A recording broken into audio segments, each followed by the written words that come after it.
We're at the Carpet One convention in Denver. I'm with Brian Norman. Norman's Carpet One, Marion, Illinois. How you doing, Brian? I'm doing great. Great convention. How do you like it so far? I like the drummers. They were good. Oh, yeah. It's always something to keep us alive and keep us up and going and upbeat.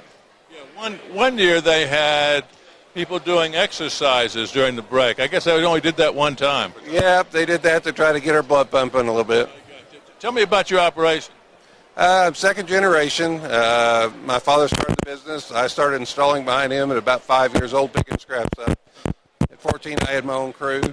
Went to all the major schools when I was 17. So it's been my whole life. I'm 52 now. He's been, was out of the business, wasn't active in the business the last 5 years he was there. He'd been retired for 5.5 years. Now, we joined Carpet One in 96.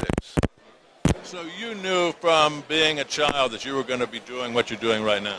Well, I considered going to the Air Force, but he convinced me that we could make the business bigger and better, and we did. What did you do when you came in to change it from the way that your father had operated? Well, I guess when he was still there, I got asked to be, all the major buying groups came in and asked us to join. I went to the Carpet Max at the time. I went to Abby. I went to all the others. Didn't like the format. When I went to the Carpet One format and looked at it, I went back with him super excited and said, this is the way we need to go. Best decision we ever made. Never looked back twice. It's a great opportunity, greatest organization there is. I ought to give him credit at the end of this. Yes. So overall, you've made a lot more money by virtue of being with Carpet One than if you'd have gone it alone. Oh, yes. It sets us aside. We buy as a group. The information that we gather as a group, just talking among each other, is a great thing also. We have our regional network groups that work together. We have other little cliques of group of people we just make friends with. And the wealth of knowledge of all their years of experience gives us little things that we'd never get anywhere else. The things you pick up from other retailers, are really things that you use and really help your business. Oh, yes, it's great. It's been my whole life. I'd learned a lot over the years, but not anywhere near as much as I've learned since we've been in Carpet One. Over the last, or say this year so far, what are the things that you concentrate on, worry about the most? Finding good help. The installer pool is still there. The economy seems to be loosening up a little bit and coming back. Housing's moving up. I think a lot of people are going to find that they don't have enough money in their bank accounts as far as stores when things boom out. We're conservative. We've tried to keep that up. But, I think as the economy goes, we just got to try to be prepared and get our staff up and running to move forward. You mentioned installers. How do you find good installers, and is that a major problem for you? Yeah, it's probably the biggest problem in the industry. We're lucky enough that a lot of the installers we've used for a lot of years. But that next generation's not there. They may have their sons working with them, but their sons aren't quite as dedicated as they were, not the same generation.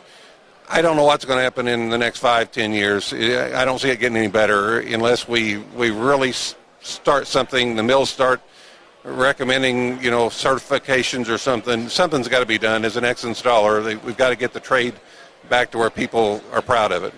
Now, what is it? Younger people don't want to get their hands dirty, or what do you suspect it is that doesn't bring them into? I mean, it's a fine trade. Are they that way with all trades, you think? I see it across the board. Other people complain about it also. They want to come in late and leave early to make up for it. They don't work the extra hours when you know that you have to have certain projects done. They don't seem to want to be dedicated to one trade and learn it. They skip around too much, and I don't know what the answer is. I think mandatory certification is one thing that might help. What's selling? They tell me LVT is a hot property. Is that a hot property in your store? We sell I was one of the first stores that Jim Gould called to come for test marketing for Pergo. And I'm only 2.5 hours away from St. Louis. Went up there. He wouldn't even tell me what it was.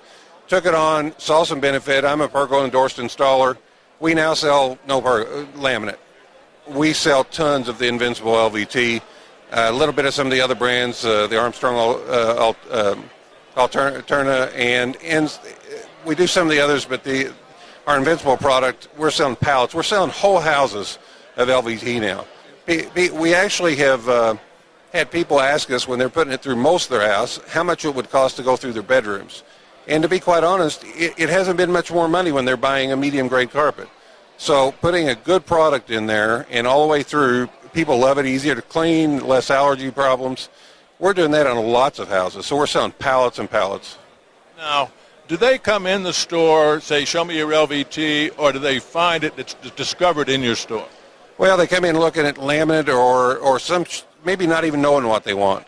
And it being the newest technology, fastest growing technology, our team, because we don't do laminate anymore, we really show it to them, and they love it when they see it. They love it when it's down. They love the way it cleans up.